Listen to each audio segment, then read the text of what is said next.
Welcome to It's Your Time to Shine.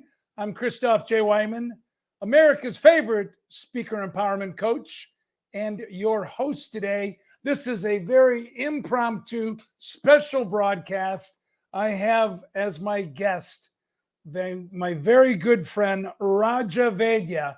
Raja has been on a journey, on a quest of accomplishing 100 interviews, I think in 100 days. Maybe it's less than that. We're going to hear from him in just a moment, but I'd like to just give a very short, brief introduction about Raja. He is known as the kickboxing, opera singing, cancer scientist from Philadelphia. He's also the speaker that can't talk right. Let him show you how to be in the top 1% of your life after overcoming a lifelong disability. Ladies and gentlemen, friends, whether you're watching live or on replay, I invite you to please help me welcome to the show, Raja Vaidya, Mind Shift Master, Ninja, and my friend. Raja, welcome. How are you, my friend? Oh, I'm doing fantastic. Here's a ring of the victory bell for you. Welcome, welcome. Ringing the victory bell. You know, we just got back from Phoenix Ultimate Speaker Competition, so I haven't unpacked my gratitude bell, but I do have this. Oh, fantastic. I love it. I have the Philadelphia Freedom Bell. Raja, you are you're one of a kind. You are on this quest, which you are very close to fulfilling. It's 100 interviews in 1 year? Well, actually in under 6 months, and I crushed it in under 4 months. And it's actually going to be more than 100 now. So people are really surprised and shocked because I drew my line in the sand and I said, I'm going to swing for the fences and see what happens. And truly that's what happened, is that I surprised even myself. And what was the impetus that started this idea for these 100 interviews? Well, just really that I found out about this group called Speakers Playhouse. There's a great collaboration group that you can meet speakers and also people who have podcasting stages. And I thought, wait a second, I can interview people. Why can't I do that too? And so I thought, there were people there that are selling programs, for over $10,000 to try to get you on stages 100 times in a year. And I thought, I can't wait that long. Let me see if I can do that in half the time. Because I thought like 100, that's only twice a week. That's really not hard. So I thought, well, what if I stay disciplined, can I do 4 shows a week and get it done by the end of the year, by December 31st? So in the first week of August, I started going from back in June and July when I was doing only 1 show a week. Well, around August, I started to do 2-3 shows a week. And then I was booked out 2 months ahead. I said, all right, let me do 4 shows a week. Let me try 5 shows a week. And then all of a sudden, around 4 or 5 shows or something, I said, no, this is too much work. I don't want to do this anymore. I was about to quit. I said, no, I can't. I gave my word I was going to do it, and I don't ever break my word. So I said, I got to find a way to make this work. So I figured out a way to crack the code, and it came from my cancer research background, because I write clinical trial protocols, and I write assays and SOPs for large pharma, for Johnson & Johnson. So they're still using some of my protocols now. And the reason is I'm crystal clear as to what is the next step, how to stepwise do each process, and how to minimize the processes so you can minimize mistakes along the way too.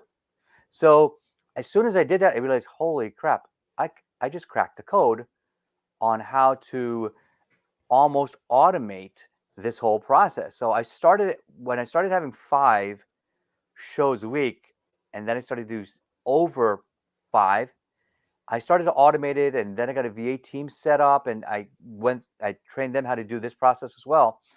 Now for the past, I think for more than a month, I've been doing 10 shows a week.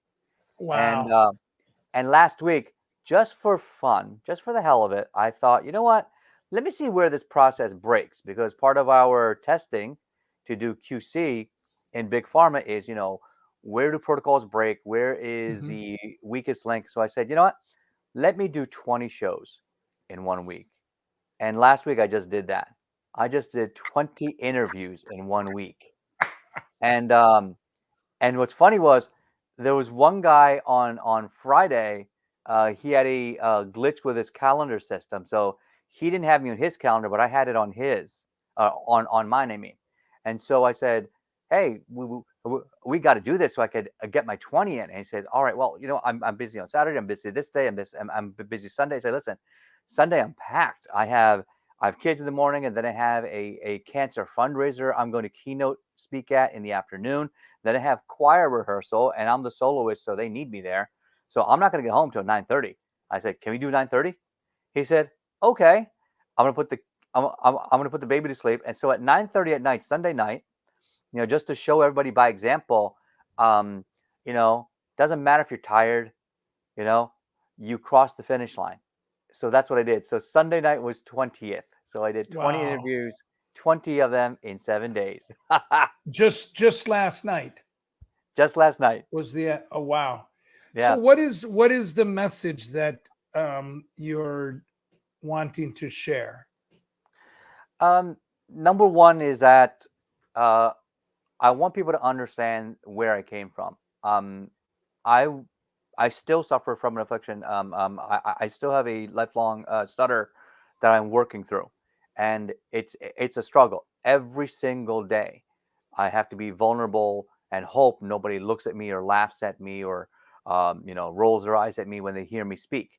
Um, and that's sort of eh, that's sort of I don't even know what's the word for it, but facing that fear every single day um, forces me to be stronger, and I have to find a way to live through that. So you really have to kind of fight to live in a in a mem- in a manner of speaking. So if I can do that with a speech impediment and go out and do this amazing Herculean task, what's stopping the podcasters that are saying, "Oh, I got 2 shows a week. I'm having a hard time finding guests." I have no problem finding guests.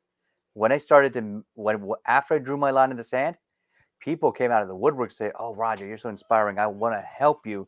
I want to help you cross this." And now all of a sudden, everybody is, you know, supporting me in this. And I don't see that ending anytime soon because every single week, because I bring guests on my show, and now I've practiced it 100 times or more, other people are referring me to other stages. So now it's it just became self-perpetuating. It's like a fusion reaction.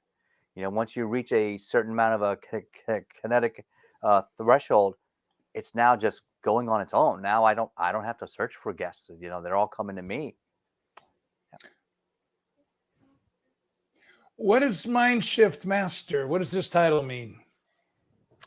Um, Part of my own journey was that, yeah, I will. Oh, give me a few minutes. Yeah. So part of that is that I've had to go through my own personal development journey. Starting in 2015, I was in a head-on car crash, and my head right here smashed the windshield, so took out a chunk of my hair too. And I glassed my head for 6 months, and I Hmm. couldn't turn my head to the left for 2.5 years. Wow. And so I was I was in a really tough spot. I was kind of starting to get depressed. I had to find a way to kind of get through that and do something positive for people too, because it was affecting my work, my job, my like relationships with my wife, my children. So I had to find a way to create my own mind shift. So I started reading, and I started to go to masterminds and started to join programs and try to figure out what is all this stuff. And that's when I started to understand what personal development was. And I was thinking, oh my God, there's been a huge hole in my life. I haven't been doing this stuff. I didn't know there's a whole huge field about this. I thought Tony Robbins was only one guy doing this stuff, but no, there's There's apparently there's thousands, millions of people doing it. millions. Yeah. Yeah, so I was really unaware. So it's true what they say is like you don't know what you don't know. And then once I did start to find out about it, I started to realize, you know what, you can actually aim your mindset in a certain way. You can actually create your own mind shift using different strategies.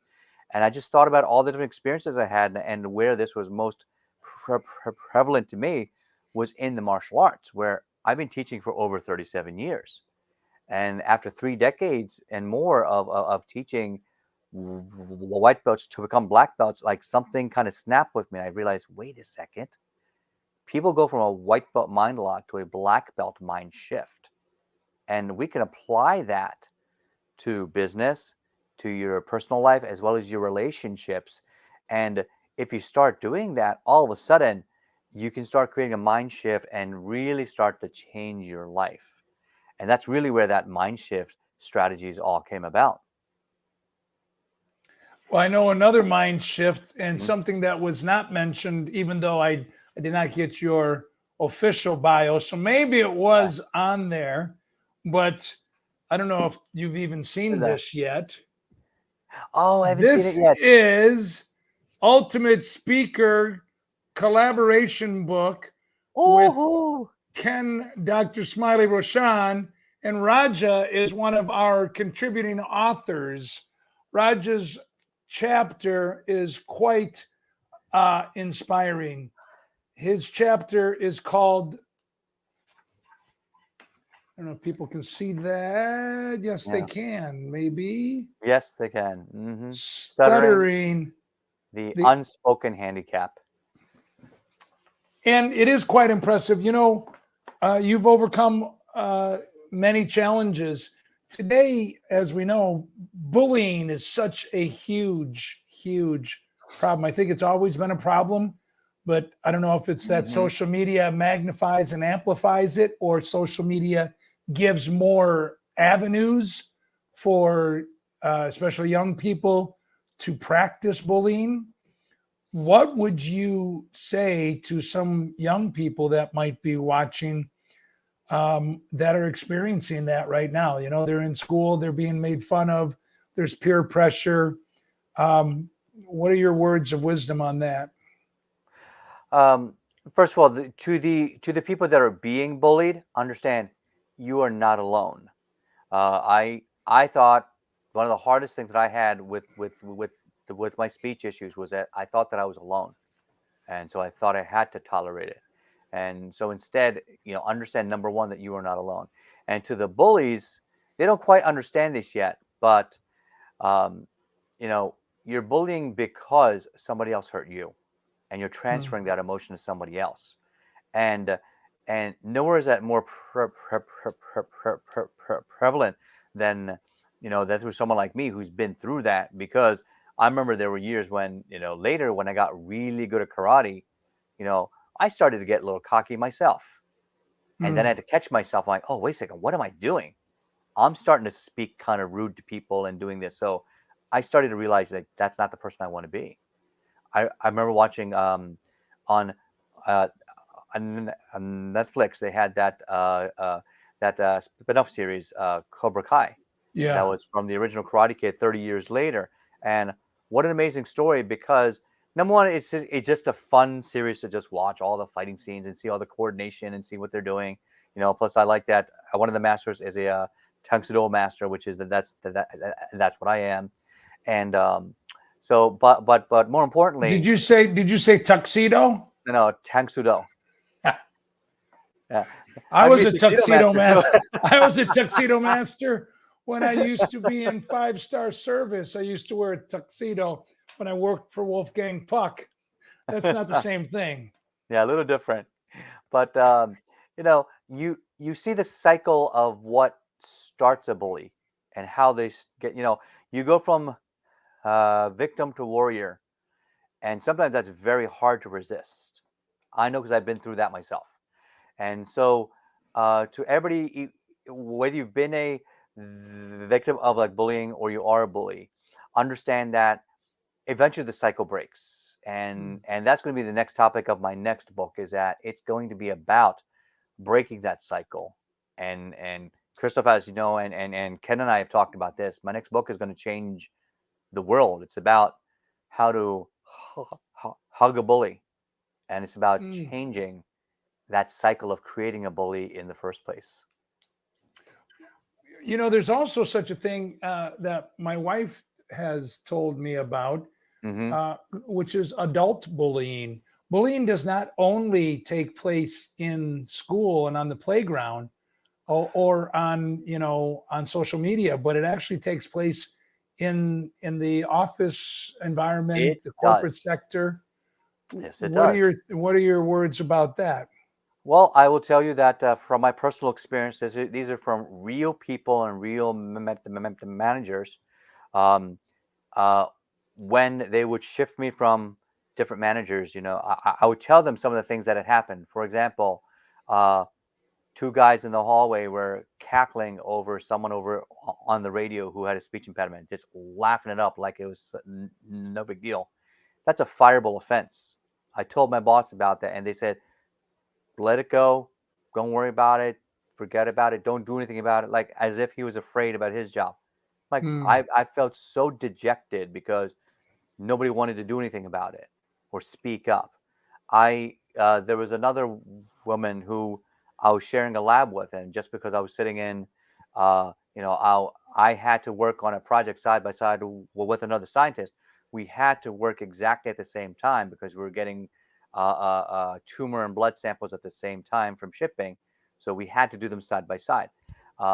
She goes out and then she's on the hallway in the phone saying like, "Oh, I think he's got a psychological problem," and I'm like, "What's that about?"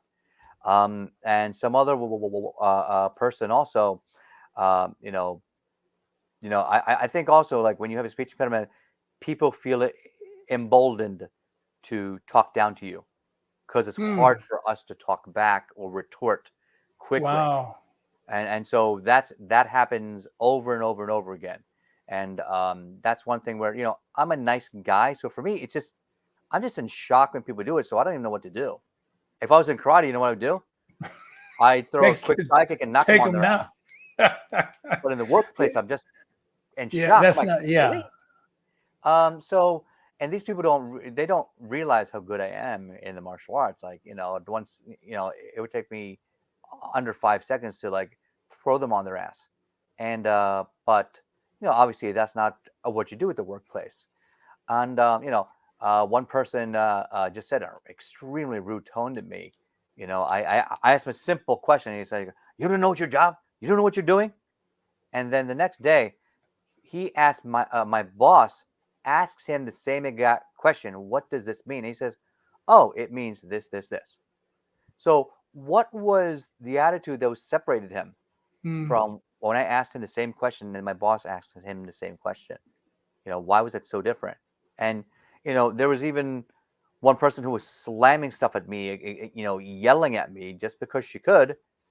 And meanwhile, somebody else saw this whole thing happen, transpire, and she asked me like, "Roger, why was she talking to you like that?" I'm like, "I don't know.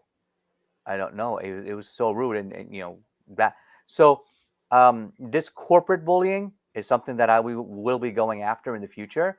And those that did those things, they will be named.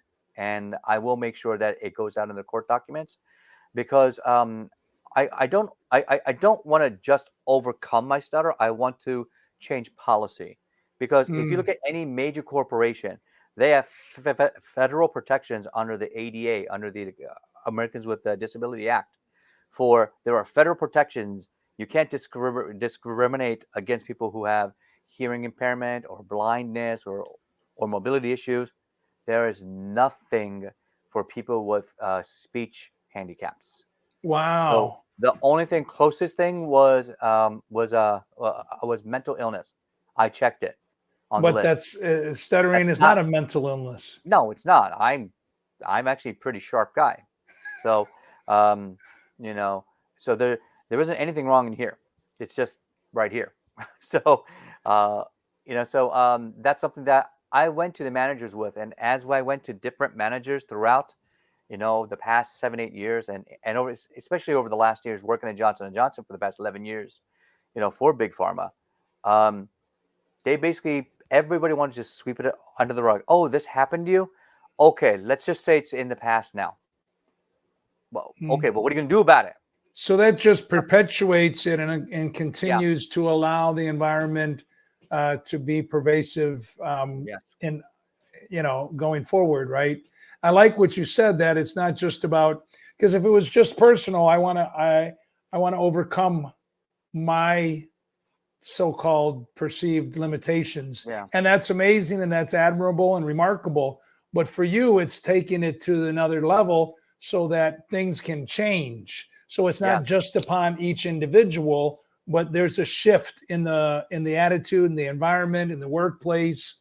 And it's also quite remarkable that you're already a scientist, right? You're very successful in that field. Yeah. Martial artist, an opera singer. I haven't heard you sing, so I don't know if I'm gonna. And yet you choose, or have chosen, or have been chosen to take the one area that is a perceived limitation. Mm-hmm. You not only are doing podcast, but we met because you joined our ultimate speaker competition. You're an award-winning speaker. You could easily just go about your life and excel in all these other areas and say, well, speaking, that's something that I'll just, not touch that area just to not draw attention. But instead, you did the exact opposite. And I mean, when you first sent me your bio for the event, like, stutterer, wow, what the heck? And then even sometimes people think that you're acting, which is pretty damn good acting. If it is. Yeah, it's a struggle. That's for sure. And whenever they say that, I say thank you, and I move on, because if they're that close-minded, they don't understand. I'm using 100 strategies at once, trying to leverage different different strategies throughout that speech, and it's practice. So I know when to use the right kind of skills. So in like a pre-written speech, I have more control over how and when I can control my timing, my consonants, my pacing. I can slow things down. I can pretend I'm pausing just so I can catch my breath, so I don't stutter, so I can continue speaking fluently, and people perceive it as like, whoa, he's really confident. He knows when to pause. Meanwhile, I'm just trying to freaking survive. Right? So, so those misperceptions are what cause people to think that, like, oh, Raja, he does a little bit. It's no big deal. It's like, really? It's a big deal every day when I talk to people for the first time and they ignore me. It's a big deal when I'm on the phone and people hang up on me because they think I'm in some sort of prank call. It's a big deal during a job interview where everything is going great up until my presentation to the room, and then I see half the people rolling their eyes or feeling embarrassed or looking away because um, you know they're they're taking pity on me. They're saying, yeah, he's really smart, he's nice, but we just can't use someone who's got a speech problem who has to present to the lab all the time. So it's more than a personal inconvenience. It is a professional obstacle, and that's where I think that companies and people need to understand. And if Joe Biden can get to the upper echelons of our country, and he had a stutter, I don't think I don't think there's much that's going to stop me either. I mean, except I can't be the president. I was born in India. Other than that, oh well, I think your else is gonna stop impact me. goes in a different way. Yeah. You know what? It's such a pleasure. I'm so excited that you are in the book together with us. This Oh, we is the can't wait. premiere version. Thanks to Dr. Smiley doing a rush for us. There will be others from the Ultimate Speaker community that will be joining for a holiday release. And so then you will add #1 bestseller to your long list of amazing accolades. Raja, we could continue on, but I know you have other people waiting for you. Yeah. And tomorrow, why don't you talk about what's happening tomorrow? That's exactly what I was about to segue into. Tomorrow night, November 1st, from 6 p.m. to 8 p.m. Eastern time on Zoom, so it's convenient for everybody, I am going to do my 100th interview live, and I have a celebrity hip-hop artist. His name is Fame Fiella, is going to be doing our 100th interview live. And this kid is amazing. He trained under Chris, who was part of a 2 Live crew. And so And so Fame is actually, he just won his celebrity boxing match about a couple of months ago. So he and I had got that in common. We love to fight. We love to talk about fighting, and and he's a father too. He's got 3 little girls, so we got that in common. And plus, he has some other issues, but the point is, like, he's a talent that he's going to be huge. He already has over 1 million followers on social media, and he's going to be amazing. And when I was trying to find someone to be on that show for my highlight reel, obviously, Christoff, you came to mind first, and unfortunately, you had a conflict at the time, so I had to apologize. I couldn't get you in. I had to find somebody else. No worries. Truly someone that's going to create impact and is going to help serve the world, not just themselves. And that's what kind of person this is. So if you guys want, anybody out there that wants to be a part of that celebration, we're going to have games, prizes. We're going to be giving away AirPods, Amazon gift cards, and for those that are in like the podcasting speaking space, I'm going to have a prize wheel for the for a professional Blue Yeti microphone. So if you know what that is, if you don't know, go check it out. It's like the gold standard of podcasting and shows. So please get that. Christoff, maybe you'll win it. That'd be amazing. Maybe I will. I would be happy to turn in my earbuds. Yes, that'll be fantastic. So I'll put the link in the private chat, and Christoff, if you want to share that with everybody, that'd be fantastic. And absolutely. Yeah. Well, I'm so excited for what you're doing, and so glad that we connected months ago and continuing on the journey. I appreciate your heart and your desire to empower and to bring hope and inspiration to others. And I know that there's a lot of great yet to be known, yet to be revealed opportunities coming forward. So thank you so much. I'm going to grab that link so that it's not gone after the broadcast. Mm-hmm. And friends, tune in tomorrow for Raja's 100th interview celebration. It's going to be amazing. Thank you so much for spending some time with us. And thank you for how you show up and serve in the world. God bless you, Raja. Oh, God bless you. Thanks, Christoff. Like, you're a great human being. Stay that way. Thank you. Cheers. Take care.